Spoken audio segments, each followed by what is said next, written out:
ጠቅላይ ሚኒስትር መለስ ዜናዊና ፕሬዝዳንት ኢሳያስ አፈወርቂ በነሐሴ ወር 1989 የተመላለሱት ደብዳቤ ኢትዮጵያ የገንዘብ ለውጥ ለማድረግ መዘጋጀቷን፣ ይህንንም ለኢትዮጵያ ሕዝብ ይፋ ለማድረግ ከኤርትራ በኩል ስምምነት እየተጠበቀ መሆኑን ያስረዳል። ጠቅላይ ሚኒስትር መለስ ዜናዊ ገንዘቡን በመስከረም ወር 1990 የመለወጥ እቅድ መኖሩንና ገንዘቡ ታትሞ መግባቱን ከፕሬዝዳንት ኢሳያስ ጋር ደብዳቤ በሚለዋወጡበት ወቅት ስለ ጉዳዩ የኢትዮጵያ ፓርላማ አለማወቁንም ደብዳቤው ያብራራል።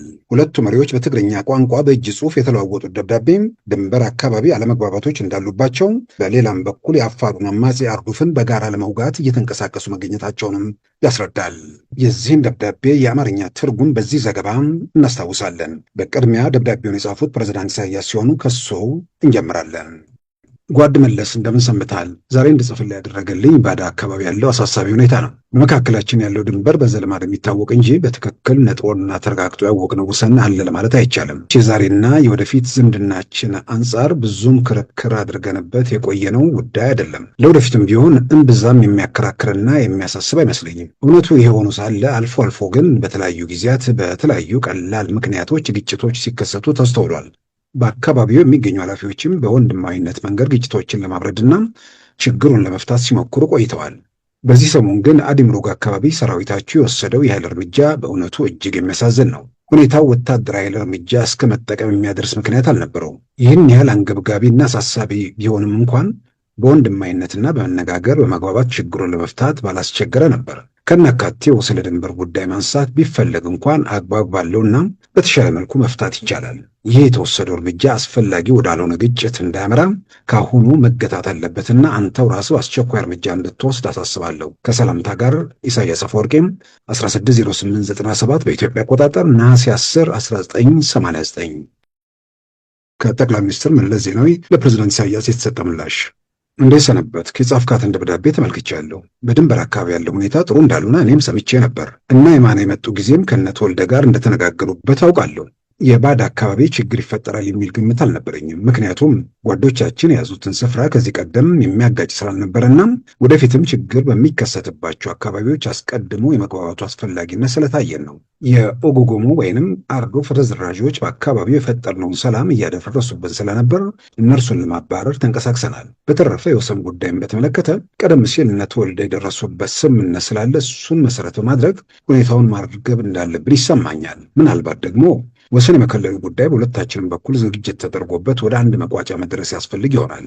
ከአንተ ጋር በተነጋገርነው መሰረት እነ ነዋይን ወደ አስመራ ልኬያቸው ነበር። ይሁን እንጂ ያደረጉት ስብሰባ ሁሉ ፍሬ አልባ ሆኗል። በኤርትራ ውስጥ የሚገኘው በር መጨረሻ ላይ ምን መሆን እንዳለበት ሶስተኛ ወገን ጨምረን እንድናየው፣ ይህንኑ መሰረት በማድረግ በሚደረሰው ስምምነት እንድንጨርሰው። ይህ እስኪሆን ግን የገንዘብ ቅያሪው መቆየት ስለማይችል የአፈጻጸም ሂደቱንና ገንዘብ ቅያሪ በኋላም ሊኖር ስለሚገባው የንግድ አፈጻጸም እነ ነዋይ እንዲጨርሱ ከአንተ ጋር በተነጋገርነው መሰረት ነበር የላኳቸው።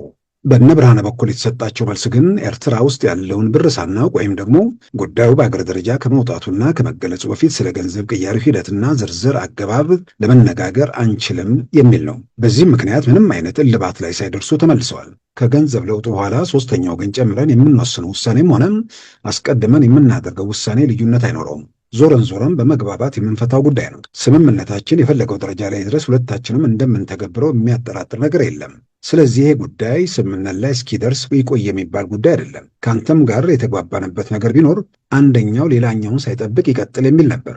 እኛ አዲሱን ብር በሙሉ አስገብተናል። የመቀየሪያው ጊዜ መስከረም ይሁን የሚል ሐሳብም ስታቀርቡ ስለነበር እኛውም በዚያው መሰረት ተዘጋጅተናል። መስከረም ቀርቶ ጥቅምትንም ካለፈ ግን በሚስጥር የያዝነው ጉዳይ ሚስጥርነቱ ያከትምለታል። እንዲያውም ገና ከአሁኑ አዲስ አበባ ውስጥ መወራት ጀምሯል። ስለዚህ በሁኔታዎች አስገዳጅነት ወደ ቅያሪው ከመግባት የውህደቱን ጉዳይ አብይ ግምት ሰጥተኸውና አስፈላጊነቱን ተገንዝበው ለሰዎች መመሪያ ብትሰጥና በሚቀጥሉ 15 ቀናት ውስጥ ተገናኝተው ዝርዝር ውይይት ቢያደርጉበት የበለጠ ጠቃሚ ይሆናል።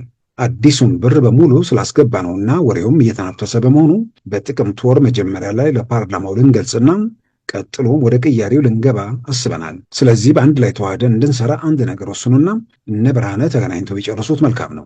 ተገናኝተው ይጨርሱት የምትል ከሆነ ወዲያውኑ አስታውቀኝና እነ ነዋይን እልካቸዋለሁ። በንግዱ በኩልም እኛ ከሁሉም ሀገራት ጋር በኤልሲ ነው የምናካሄደው። አንተም እንደምታውቀው ከአይኤምኤፍም ጋር ብዙ የሚያለያየን ነገር ይሄ ጉዳይ ነው።